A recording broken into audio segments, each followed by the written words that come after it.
ketika kita merasa bahwa kita ini tidak puas dengan apa yang kita dapatkan hari ini, artinya kita tuh kurang berinvestasi. Dan 3 hal yang perlu kita jaga dalam hidup itu bukan melulu mengenai uang, tapi nggak punya uang akan jadi melulu juga mengenai uang.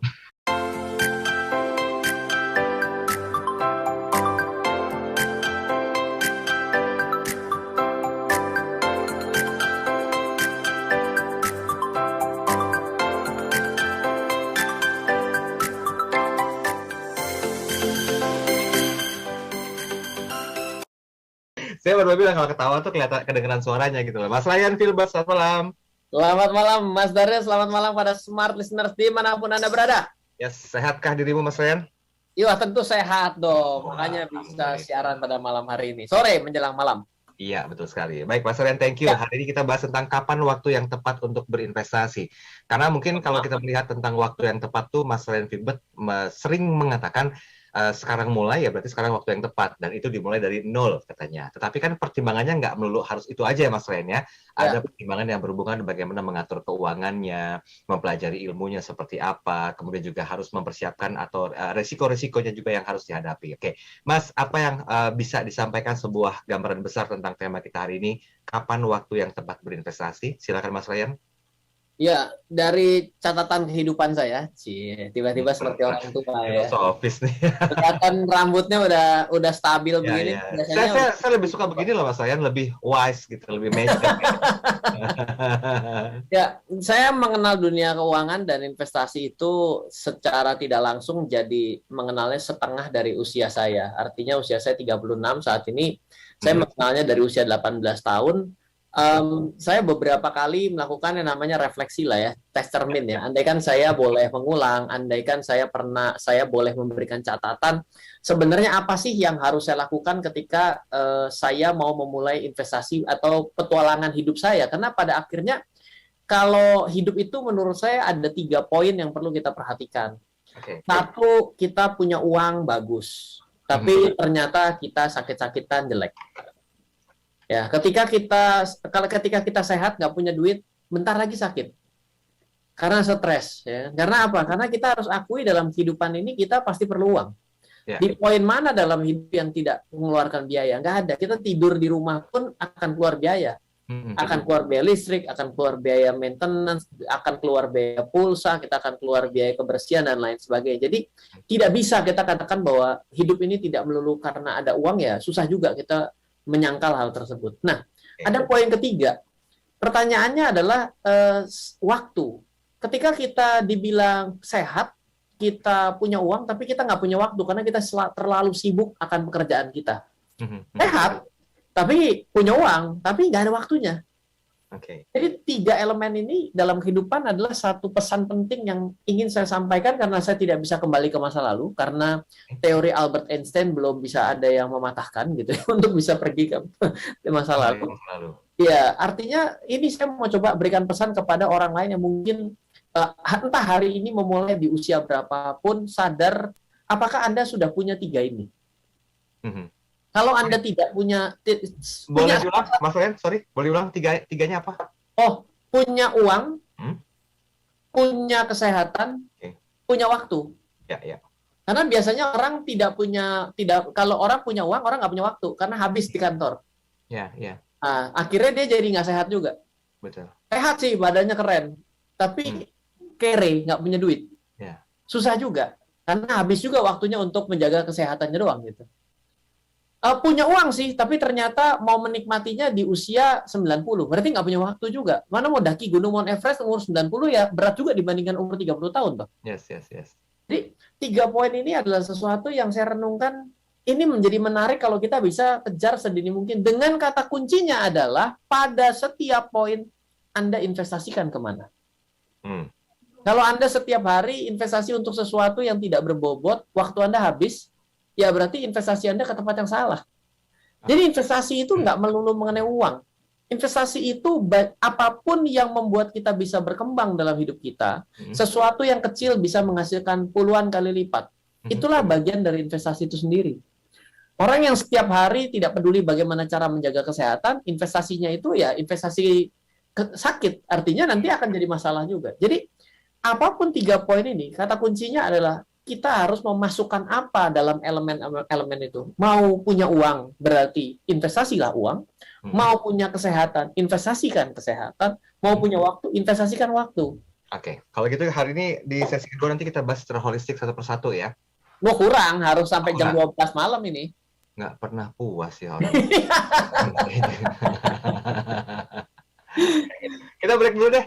Yep. Nggak percuma, dekat sama-sama usia 36 ya ternyata ya. Smart Market Insight bersama dengan Inspirator Investasi Indonesia Mas Ryan Filbert, dan kita belajar sih sebetulnya ya, gimana sih cara menentukan momentum untuk bisa berinvestasi. Jadi kalau bahasa simpelnya sih, kapan waktu yang tepat untuk berinvestasi. Tadi ada 3 poin penting yang disampaikan Mas Ryan. Yang pertama, punya uang, dianugerahkan kesehatan, dan juga waktu. Waktu itu tidak bisa diputar kembali, tetapi mungkin banyak orang menyesali akan waktu yang lalu yang tidak bisa dimaksimalkan dengan satu hal kebaikan. Nah, mungkin, waduh telat ya, kenapa nggak investasi dari dulu gitu ya. Bahkan seorang Ryan Filbert pun, beliau mulai investasi di usia 18 ya Mas Ryan ya? 18 tahun. 18 tahun. Nah, sekarang udah usia 36 tahun, kita sepantar, kita ngobrol juga enak, tapi... Seumuran lah. Seumuran ya? Umuran 17 tahun lari, bukan 17 tahun lari ya. Oke, Mas Ryan, kalau ngedengerin kisah hidupnya Mas Ryan yang sering disampaikan, kalau kita ngobrol tuh kadang-kadang, kan 18 tahun itu kan berarti kan udah mencium aroma investasi itu kan udah sejak dulu ya Mas Ryan ya. Nah, nggak boleh mengenal kata tertinggal, lebih baik memulai daripada tidak sama sekali. Nah, bagaimana Mas Ryan dengan yang udah mungkin 40, yang mereka tuh kerap kali menilai bahwa my life begin at 40, tapi beginnya tuh nggak mulai apa-apa gitu loh. Nah, gimana Mas Ryan? Sedikit tanggapan tentang hal itu. Ya, kita ini orang yang suka menghibur diri sendiri kadang-kadang. Dan akhirnya hiburan bagi diri sendiri itu membuat kita akhirnya menunda besok hari. Ya, contoh sederhana begini ya, kita bilang, kita harus akui dulu beda kata-kata ini bahwa, saya ini kepengen kurus ya. Tapi tiba-tiba kita bilang, nggak apa-apalah, saya ini nggak gemuk toh, saya montok. Nggak terlalu ada gunanya dengan kita melakukan pembenaran-pembenaran seperti itu. Akhirnya dengan begitu kita akan menganggap kita baik-baik saja, ya sudah, ini adalah besok lagi lanjut. Hari ini kita mau diet, nggak apa-apa. Besok aja dietnya, hari ini kita makan enak dulu. Lah, emang apa hubungannya antara makan enak dengan sehat dan diet? Saya juga kadang agak bingung gitu. Jadi ketika kita melakukan seperti itu, kita melakukan penundaan. Penundaan yang kecil akan menjadi penundaan yang besar. Dan ketika tadi berbicara, kapanlah saya harus bisa menentukan waktu untuk investasi? Pertanyaannya gampang. Apakah Anda puas akan 3 poin tadi? Apakah smart listeners merasa ketika kita melihat, apakah saya punya uang? Enggak juga. Apakah saya punya waktu? Masih kurang juga. Ada misalnya kalau ada punya waktu begini, tiba-tiba ya paling gampang ya. Tiba-tiba ketika kita ini ada anak mau ada acara gitu di sekolah, mau minta izinnya setengah mampus. Nah, ini ciri-ciri bahwa kita nggak punya waktu loh. Padahal anak gitu. Ya. Itu ciri gitu loh. Loh, Pak, tapi saya kerja. Tahu, tapi kamu nggak punya waktu. Loh, tapi kan anak saya, apa? Mau dibilang bukan kewajiban. Loh, jangan punya anak toh. Iya, pembenarannya banyak ya. Iya kan? Jadi kita tidak bisa melakukan sesuatu yang nampaknya penting, namun akhirnya kita korbankan untuk sesuatu yang katanya lebih penting. Oke. Iya dong. Sekarang kita tadi bicara mengenai uang, kita bicara mengenai waktu, kita bicara juga mengenai kesehatan. Gampang saja kalau pada saat ini rasanya enak ya bicara di 2022 ini bicara mengenai kesehatan, kita baru sadar bahwa yes, ternyata ya, nasihat oma saya dari dulu mungkin sepele ya. Ayo sebelum makan cuci tangan. Itu kata-kata oma saya, almarhum oma saya mengutarakan itu, tapi di tahun 2020 lah baru ada yang namanya ayo cuci tangan, pakai masker, jangan keluar rumah kalau sakit. Dari zaman dulu juga begitu, Bos. Iya. Betul gitu, tapi ketika kita rasa begitu, aduh kok saturasi oksigen saya jadi ternyata nggak bagus ya. Oh ternyata kok saya komplikasi ya. Nah itu sebenarnya adalah ciri bahwa kita juga tidak sehat. Ada teman saya yang saking sehatnya ya, itu dikasih kena COVID itu 3 hari selesai sudah hilang, udah happy lagi gitu. Kuat banget. Artinya dia sehat juga gitu ya. Selama ketika kita mengatakan, wah ternyata kurang, ya sudah invest. Jawabnya gampang. Orang yang kurang, maka dia kurang berinvestasi. Sudah pasti. Oke. Ya, kenapa? Saya ini kok kayaknya kurang sekali ya untuk bisa memiliki uang. Ya berarti masih invest uang lebih banyak. You need money to make money. Yes, agree. Ini adalah poin gitu. Nah, jadi setelah kita sadar, apapun itu akan seperti itu. Ketika kita bicara mengenai uang, kita butuh uang untuk investasi akan keuangan. Kita butuh kita sehat untuk kita berinvestasi terhadap yang lebih sehat lagi. Kalau kita perlu waktu, kita perlu menginvestasikan waktu kita untuk bisa mendapatkan waktu lagi.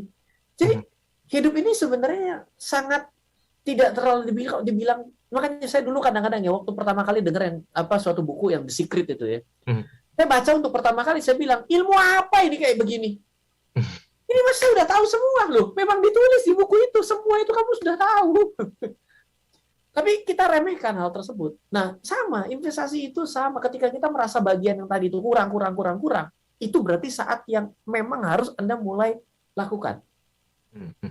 Tapi jangan pernah berpikir, masuk ke poin kedua.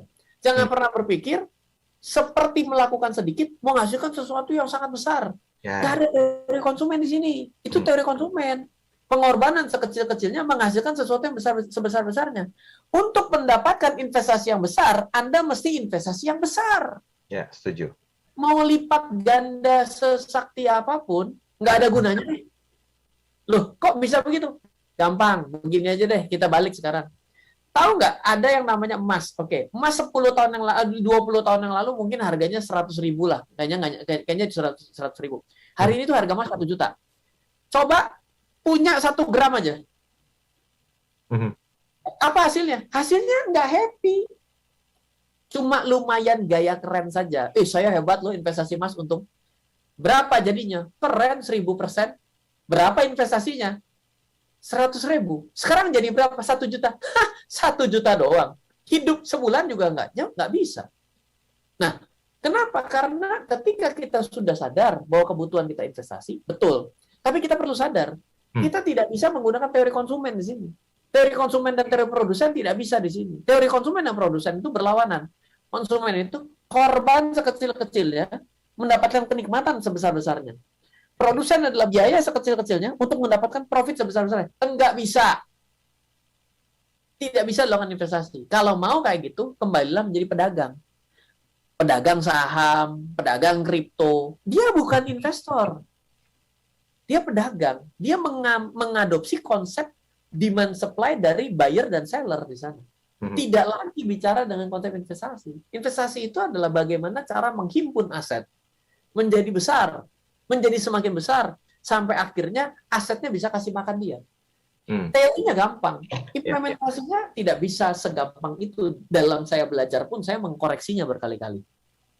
Oke, baik.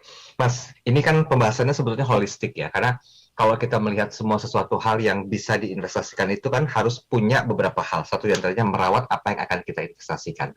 Nah, kalau berbicara masalah seorang Ryan Filbert itu identik dengan investasi di emas kah, mungkin di saham, di reksadana, atau di instrumen-instrumen investasi yang lainnya. Tetapi apakah memang iya, Mas, dengan keadaan keuangan seseorang misalnya yang masih belum sehat, itu mampu melakukan sebuah bentuk investasi? Nah, apa step yang perlu disampaikan oleh Mas Ryan ketika memulai sebuah investasi?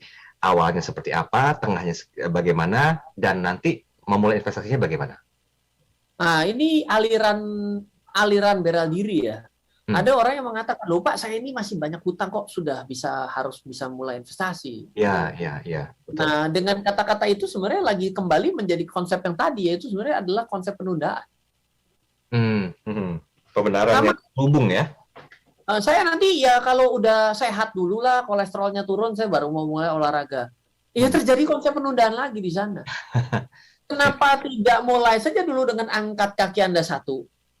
Yes. Kan sesuatu itu bisa dimulai dengan cara yang heboh, ada bisa dimulai dengan cara sederhana. Memang betul, pada beberapa waktu yang lalu tidak bisa mulai investasi saham. Ya oke, 100.000. Tidak bisa, dulu nggak bisa. Tapi kan zaman itu berubah. Dimana kalau tidak kita sadari, zaman itu semakin bersahabat kepada orang-orang yang punya sesuatu terbatas. Dulu punya handphone, kameranya bagus. Wah, itu susah luar biasa. Sampai kita tengiler-ngiler, oh gila kapan ya kita punya ya. Tapi enggak loh hari ini. Siapapun memiliki handphone dengan kamera adalah nilai standar, bukan nilai mewah lagi. Dulu bicara, waduh hebat ya punya RAM-nya gede. Enggak, sekarang RAM adalah standar. Gitu loh. Sekarang zoom-nya yang luar biasa. Kalau lagi ada yang di ujung sana bisa kita ngintip. Oh, ini kan saya belajar dari Mas Daril ya kan. Ngintip.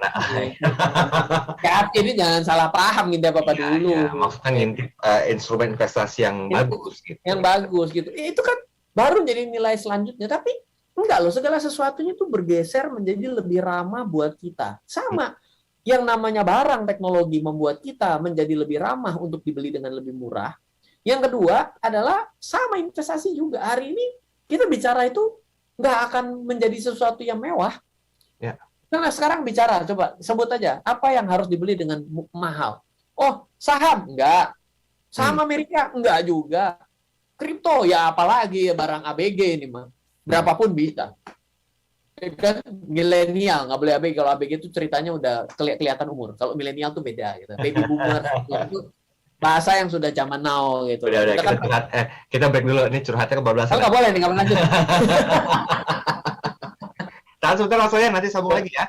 Karena masih jadi sebuah pertanyaan, kalau kita ingin mulai investasi itu, apakah mungkin harus mempertimbangkan kesehatan keuangan dulu. Nah, nanti biar terkesan pembenarannya itu tidak terlalu kelihatan, apa yang harus dilakukan, before after-nya seperti apa. Nanti kita tahan informasinya di sesi yang berikutnya. Tetap bersama kami. Investor, Anda masih bersama kami dalam program Smart Market Insight bersama dengan Mas Ryan Filbert. Dan ini Mas Ryan di WhatsApp sudah ada beberapa pertanyaan yang intinya itu mengkerucut tentang bagaimana bagaimana cara berinvestasi dan menentukannya serta kapan waktu yang tepat, Mas Ryan.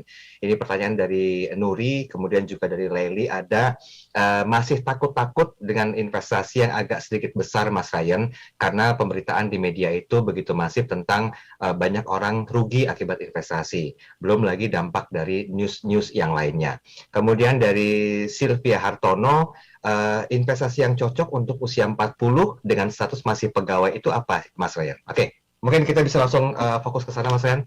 Ya, nah sebenarnya poin ketiga yang saya sampaikan adalah lucunya gini, investasi itu ketika kita bilang, oke, kita harus mulai, bahwa ini kita merasa kurang, maka kita harus mulai. Di poin tadi kita juga menyatakan bahwa penundaan itu tidak akan menjadi suatu hal yang baik. Tapi di poin ketiga ini yang repot adalah kita harus sadar bahwa investasi itu belum tentu bisa menghasilkan. Harus siap gitu. Orang kan jadi tiba-tiba begini, gimana sih? Poin 1 itu katanya sudah harus mulai sekarang karena kita merasa kurang. Kalau ternyata kita sudah lakukan dan tidak menghasilkan, terus kita rugi, loh, ya ngapain kita lakukan, kan jadi gitu ya cara berpikirnya. Kan balik lagi gitu ya. Oke, sekarang begini deh, sekarang kita balik lagi nih. Berdasarkan data adalah orang tua itu ingin anaknya itu sekolah. Dan kalau misalnya memungkinkan sekolah setinggi-tingginya selama orang tuanya punya uang. Oke ya. Sekarang pertanyaan saya, apakah dengan seorang anak bisa sampai kepada pendidikan tertinggi, menjamin kesuksesan anak tersebut? Belum tentu. Loh, kok tetap di sekolahin? Ya karena pendidikan penting. Nah, kagetin.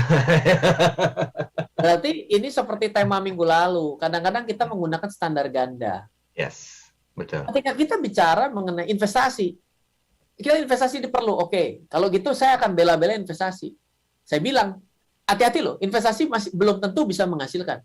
Mau ditaruh di tempat paling bagus, paling benar, dianalisa paling top markotop, belum tentu menghasilkan. Orang bisa balik sekarang. Loh kalau gitu, tahu kayak gitu, ya ngapain diinvestasikan? Loh tadi saya tanya, kalau gitu kenapa anak kita di sekolahin? Ya karena yang namanya pendidikan penting. Terus saya jawab, loh karena investasi penting. Nggak penting, Mas Ryan. Kan rugi, bisa rugi. Standar ganda kan? Ya. Udah bingung jawabnya gimana nih. Bulet terus sampai kata teman saya itu kalau kayak begini posisinya nih ngomong sama Ryan ini Linkin Park bisa bikin lagu religi baru selesai nih. Pulang ya, ini pelan-pelan loh. Jadi poinnya adalah ketika kita merasa kurang atas uang, atas waktu, atas kesehatan, kuncinya adalah mulailah investasi. Jadi detik itu kita kurang, itu kita mulai. Dan hari ini bisa mulai berapapun. Ya. Apakah dalam keadaan kurang kita bisa tetap mulai? Bisa. Karena apa? Yang dimulai itu adalah step-nya, small step-nya. Meskipun ada beberapa nggak bisa, Pak. Kalau dalam keadaan masih hutang ya nggak bisa. Ya, ini dua aliran yang berbeda. Karena yang saya nilai lebih itu adalah semangatnya. orang itu kan terlihat dari aura ya. Artinya ada satu persona yang muncul di luar itu bisa kelihatan ada tenaga dalamnya gitu ya. Jadi itu penting gitu. Jadi saya tidak peduli mengesal uangnya. Gitu. Tapi kita mulai. Ketika yang poin ketiga ini yang repot adalah, loh Pak, tadi saya takut rugi loh Pak, makanya saya nggak mau mulai. Lah iya itu. Tapi kenapa bela-belain anaknya tetap sekolah? Loh orang nggak perlu, belum tentu sukses kok. Belum tentu sukses, kenapa disekolahin? Iya karena pendidikan penting. Loh kok bisa? Tadi saya kan bilang investasi penting di poin-poin 1, tapi dibantah gitu. Nah, ini terjadi standar ganda. Jadi dalam kehidupan kita ini sebenarnya, kalau kita selalu menerapkan standar ganda dalam melakukan sebuah penilaian, nggak masuk. Karena logikanya jadi nggak kepakai. Sayang sekali. Makanya dalam menentukan segala sesuatu, saya bilang kalau investasi itu juga perlu yang namanya 2 poin. Ya, otak dan hati. Ketika otaknya sudah dipakai, bagus. Ya, tapi kadang ada satu hati yang harus kita pakai. Kok saya ini nggak pernah nyaman ya ngelihat bisnis ini, investasi ini menguntungkan, tapi kok nggak nyaman ya? Berarti otaknya masuk, hatinya tidak. Berarti itu bisa jadi salah. Itu ciri dasar itu bahwa ini investasi mungkin jadi masalah. Dan sayangnya kita kadang orangnya nggak enakan dan lanjutan. Nggak kali lah cuma perasaan lu kan udah dikasih sinyalnya 2 ya kan, kita kan diciptakan ini kan sebagai makhluk paling tinggi ya kan, sebagai yang punya akal budi, hati nurani dan kehendak bebas. Otaknya dipakai, tahu, hatinya nggak seret, jangan dilanjut. Tetapi kalau misalnya hatinya doang cocok, nggak ada otaknya, wah repot juga. Nanti akhirnya bukan investasi tapi adalah perasaan. Loh kok investasi pakai perasaan nih? Oke. Ya kan? Ini bukan ngerasain makanan loh. Seperti itu. Oke, baik. Saya ke WhatsApp lagi deh, Mas Ryan. Yo. Ini sudah ada sebentar. Oh, ada Pak Saiful di sini. Ya, Pak Saiful. Saya masih bingung, Mas Ryan, tentang pentingnya untuk menyehatkan keuangan dulu. Ternyata banyak orang juga yang rela untuk ngutang hanya gara-gara mereka ingin investasi. Nah, poin pertama yang ingin disampaikan adalah bagaimana dia membalikan modal utangnya itu. Ternyata bisa kok. Nah, ketika memulai untuk melanjutkan investasi, apa yang harus dipahami dan pelajari kemudian? Apakah ilmunya atau mungkin juga harus belajar berdasarkan waktu berjalan. Oke, gimana Mas? Orang belajar investasi dengan hutang, ada sebagian yang bilang juga nggak boleh ya. Tapi banyak orang juga yang investasi properti pakai bunga bank tuh dan aman sentosa bahagia, investasinya bisa terjual dengan baik di kemudian hari dan menguntungkan, selesai utangnya bisa dibayar, menghasilkan kos-kosan yang bagus sehingga menghasilkan begitu ya. Karena ada satu prinsip yang lupa dia, bagaimana caranya untuk mampu dan paham mengenai hutang. Kan ini kan pendidikan yang berbeda nih. Kemampuan untuk mengetahui seluk-beluk hutang adalah suatu hal yang berbeda juga gitu ya. Ya, jadi ketika kita berbicara mengenai investasi, ya udah kaidahnya dengan menggunakan cash basis ya. Tapi ketika kita berbicaranya dengan dibalik, oh Pak, tapi ada jurus loh Pak, gimana caranya hutang akhirnya bisa berhasil investasinya. Oh iya, berarti kan ini ilmunya 2 ilmu. Gitu. Ya mungkin kalau bicara saya sendiri, kalau misalnya ditanyakan kepada saya, jujur saja, dalam masa lalu saya orangnya juga banyak pakai uang bank gitu ya. Tapi hari ini saya zero debt ya. Saya itu benar-benar susahnya mengubah mindset di diri sendiri, sulit sekali hal itu. Gitu. Jadi apakah mana yang lebih enak? Kalau saya bilang ya, orang kenapa berhutang? Hutang itu membuat hidup kita jadi disiplin. Kenapa? Karena kalau orang punya hutang itu dia mau punya kewajiban untuk bayar hutang. Ya, dan tiba-tiba orang jadi lebih hemat, lebih cermat, lebih kreatif karena ada desakan dari hutang. Jadi hutang nggak selalu buruk sebenarnya, karena menjadi orang punya kedisiplinan yang baik. Tapi ya, kalau sudah punya kedisiplinan yang baik tanpa perlu belajar hutang, ya nggak usah juga kan. Iya. Karena itu punya learning curve yang berbeda tuh. Kisah kasih cerita saya mengenai hutang, wah panjang ceritanya. Itu kayaknya kita juga belum pernah bahas gitu ya. Iya. Oh ya, kapan-kapan kita bahas tentang hutang ya. Yes, boleh, nggak apa-apa. Jadi ketika ditanyakan ke saya, boleh nggak pakai hutang? Boleh. Karena banyak yang survive di sana juga. Tapi bagi orang yang ternyata tidak ngerti investasi dan tidak ngerti hutang, repot tiba-tiba hutang untuk investasi. Ini ibaratnya sama-sama memulai dari pihak nol, tapi di 2 tempat yang berbeda. Ini mesti mengimbangi kiri dan kanan kan. Bagaimana caranya investasinya bagus adalah kalau hutangnya dibayar. Hutangnya Betul. ya, Ya. kalau investasinya bagus. Loh, kok jadi muter lagi? Tadi baru saya mau tanyakan itu Mas Ryan. Nah, gimana caranya untuk bisa menyeimbangkan keduanya gitu loh? Kan cukup sulit juga gitu ya. Ya, mampu melakukan kalkulasi dengan baik ya atas investasi Ya, yang dilakukan. Bisa exit dengan waktu yang tepat. betul, betul. Kata-kata waktu yang tepat itu kan perlu keahlian ya. Iya, iya, iya. Nah, padahal kita belum jago nih investasinya. Kan lucu juga. Oke. Berarti kalau berhasil sekali namanya hoki. Yes. Karena faktor Iya. hoki itu atau faktor luck juga tidak lepas dari sebuah aspek kehidupan ya Mas Ryan ya. Iya, akhirnya gini, apapun yang kita lakukan itu tidak pernah bisa hilang ada faktor keberuntungan. Ya, kalau orang bicara mengenai eksak ya mungkin disebut sebagai X factor ya. Yes. Sesuatu yang tidak bisa 100%. Di dalam dunia keuangan itu menarik ya. Semuanya pakai hitungan, tapi tidak bisa juga hasilnya mutlak. Beda dengan ilmu matematika, ini kan tidak pernah bisa lari dari 1+1=2. Tapi kalau kita di dalam dunia keuangan, kalau suku bunga diturunkan, berarti inflasinya akan turun. Lu tes dulu aja coba.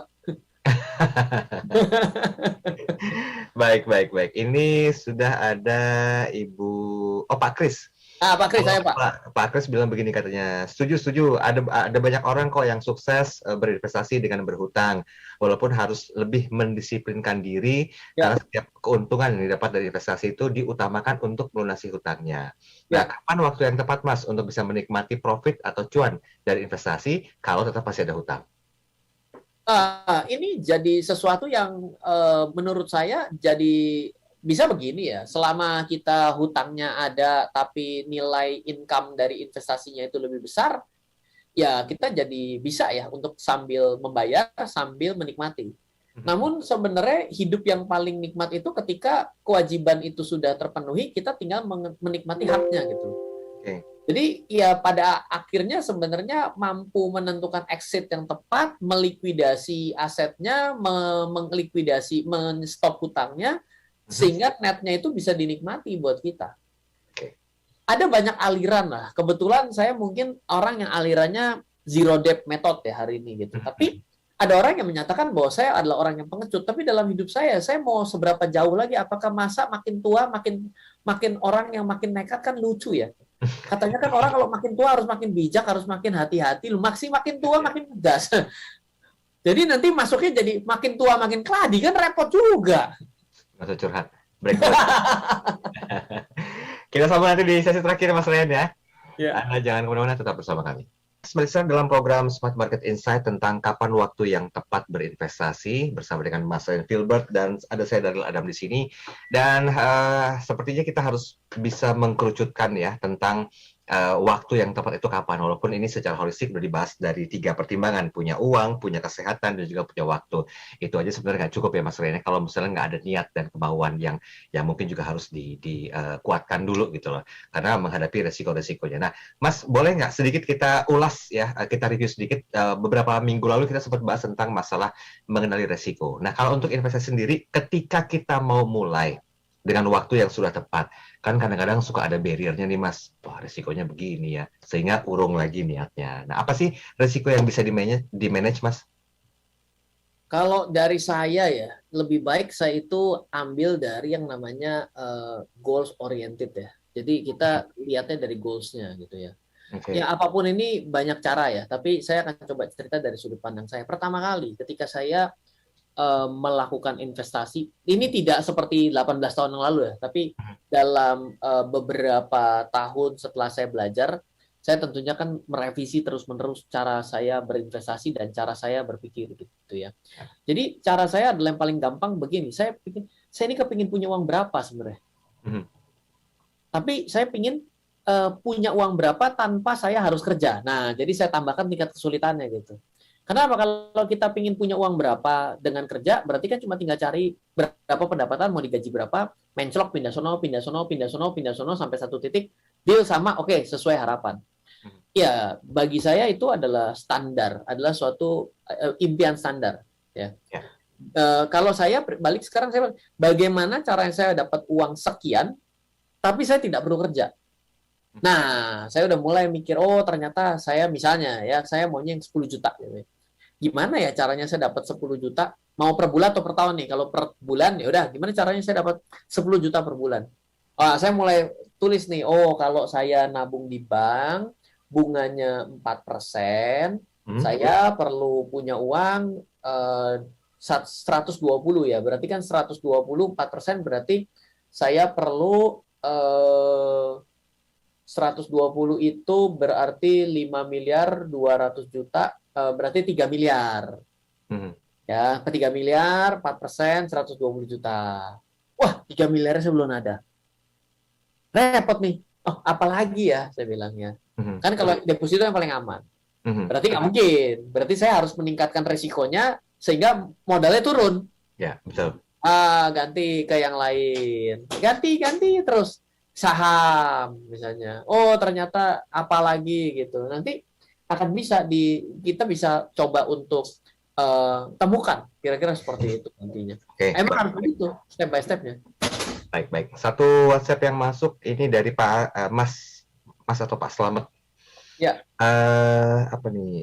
Mas, kalau untuk waktu yang tepat untuk investasi, apakah memang perlu diajarkan sejak dini, Mas? Mengingat saya sudah 9 tahun investasi di bidang properti, walaupun hanya sekedar kos-kosan untuk anak-anak mahasiswa. Tetapi coba saya turunkan ilmunya dan ingin melakukan pelebaran sayap. Nah, bagaimana untuk bisa menurunkan kepada anak-anak saya? Apakah semasa SMA mereka juga harus mengerti tentang bentuk instrumen dan bentuk investasi, atau itu masih terlalu dini, Mas Ryan? Kalau saya sih sebenarnya gini ya, orang salah paham ya ketika saya bilang saya ngajarin anak saya dari anak saya umur 4 tahun, 5 tahun tuh sudah saya kenalkan dengan saham. Dan instrumen lain gitu ya. Ada pikir kalau anak masih kecil diajarin bagaimana mengenai cari duit, nanti itu nggak bakal beres kuliahnya loh. Bukan, yang kita bicarakan itu adalah bukan hal-hal instrumennya, tapi adalah sesuatu yang tidak asing didengar. Jadi bukan artinya dia dikasih duit trading saham ya, mesti untung, nggak begitu caranya, bukan itu. Tapi kita ingatkan, kalau nanti punya uang, yuk, itu namanya ada rekening bank. Nah, selain rekening bank kita juga bisa beli emas, aja ke toko emas. Anak saya bisa bedakan emas 24 karat 24 sama ini loh kadar 70 75 loh. Dia bisa nanyanya udah kayak orang mau beli emas ini. Dia juga bisa tahu yang model sepuh yang bukan hanya warna, ini kan warnanya hitam ya, yang di sepuh beda, dia bisa tahu loh. Boleh diajak dong kapan-kapan ya? Boleh diajak ya, boleh dia. Ini kan kayak studi tour gitu. Jadi sebenarnya yang kita perlukan itu adalah membuat adanya kesadaran akan ini tuh ada gitu loh.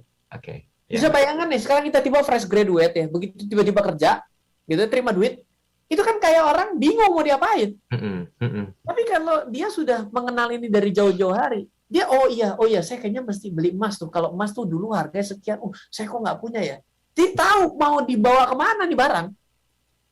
Gitu. Jadi harus dilibatkan. Justru betul Pak, SMA itu oke lah. Misalnya dilibatkan, misalnya ayo yuk kita lihat ya tempatnya, misalnya mau bangun kos-kosan baru lagi ya kan. Oh iya nih, ternyata nggak layak. Loh kok nggak layak sih? Papi atau misalnya ayah kenapa kok nggak layak? Oh iya, karena kalau dihitung-hitung dia kan sudah bisa matematika sederhana dong. Ya. Oh iya, terus kok nggak layak? Tempatnya sepi. Loh kok tahu sepi, kan belum dibangun.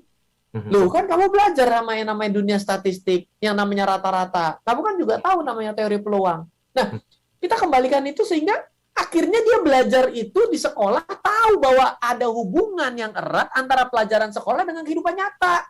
Ya. Kalau tidak, yang terjadi adalah belajar itu cuma asal cuap doang. Ekonomi adalah, operasi adalah, saham adalah, pasar modal adalah, pulang selesai ujian dapat 100, nggak ada itu. Nggak ada, semuanya nggak ada gunanya. Tapi saya ajarkan cara berpikir kepada anak saya. Apa fungsi dasar daripada pembagian? Agar kamu tahu bagaimana cara membagi buat diri kamu dengan orang lain. Anak saya umur kelas 4 SD, lagi belajar pecahan. Yang saya cerita, pecahan bagaimana? Oh iya, kalau yang 1/3, ya itu sih udah jelas, sekolahnya udah ngajarin. Ya kan? Ya, kalau misalnya lebih besar, oh ya berarti kita harus bisa memotong bagian yang baik secara nilainya adalah setara. Oh, yang separuh kamu ambil dulu. Kita bisa sambungkan itu sehingga dia tahu bahwa ini bukan ilmu turun dari langit yang nggak ada hubungannya dalam kehidupan kita. Iya, oke. Apalagi papinya punya banyak buku ya. Ya sih. Ini masuk loh, mau gayung bersambut nggak nih? Baik, oke ya, baik. Kalau misalnya temanya adalah bagaimana merencanakan keuangan ya, dan bagaimana cara memulai investasi, saya punya 2 buku yang saya bisa ceritakan. Mungkin 3. Yang pertama adalah Passive Income Strategy, itu adalah buku saya yang ke-7. Saya suka angka 7, karena Lucky Seven.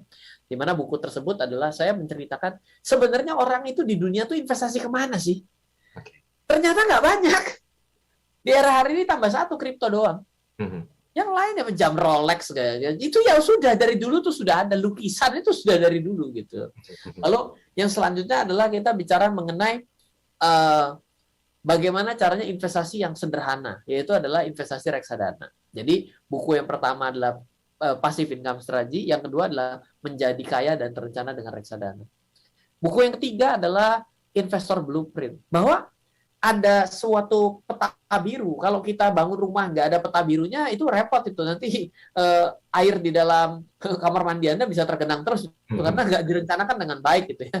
Nah, jadi peta biru penting. Jadi Investor Blueprint. 3 buku itu menjadi yang bisa saya ceritakan terkait dengan perencanaan investasi dan keuangan. Oke, mungkin untuk informasi detailnya silakan follow Instagram Centang Birunya Mas Ryan Filbert ya, untuk mendapatkan jawaban lebih konkretnya di perbincangan kali ini. Oke Mas, kita gunakan waktu 1 menit ini untuk menjawab pertanyaan ini sesuai dengan tema kita. Jadi sebagai sebuah konklusi, kapan waktu yang tepat berinvestasi, Mas? Ketika kita merasa bahwa kita ini tidak puas dengan apa yang kita dapatkan hari ini, artinya kita tuh kurang berinvestasi. Dan 3 hal yang perlu kita jaga dalam hidup itu bukan melulu mengenai uang, tapi nggak punya uang akan jadi melulu juga mengenai uang. Oleh karena itu, kita berbicara mengenai bagaimana bisa memiliki uang, bisa memiliki kesehatan, dan bisa memiliki waktu. Bila Anda merasa salah satunya kurang, berarti Anda kurang investasi di bagian tersebut. Oke, dan balik lagi ke jargon awal ya, uang bukan segalanya, tapi uang mempermudah segalanya, termasuk untuk berinvestasi. Oke, Mas Ryan, thank you ya. Halo, terima kasih sudah menyaksikan video di RF Channel on YouTube. RF Channel adalah channel edukasi untuk kita secara bersama-sama belajar dan mendapatkan aktualisasi mengenai investasi, keuangan, dan bisnis bersama saya, Ryan Filbert, dan tim. Add nomor WhatsApp saya di 0895 07 08 0789 0895 07 08 0789. Download aplikasi MyRF di Android atau iOS untuk mendapatkan artikel dan tema-tema khusus mengenai edukasi investasi, keuangan, dan bisnis pada aplikasi MyRF sekarang juga. Setiap bulan, saya bersama dengan tim memiliki kelas, mulai dari belajar trading dengan analisa teknikal, yang strateginya bisa Anda terapkan pada seluruh market, mulai dari saham, forex, hingga cryptocurrency, atau kelas investasi saham bernama Fundamental Camp. Untuk mengetahui kelas lainnya dan bertanya mengenai kelas, hubungi tim sekarang juga di 0852 882 6187. Sekali lagi, 0852 882 6187. Semoga terus bermanfaat. Dari saya Ryan Filbert, salam investasi untuk Indonesia.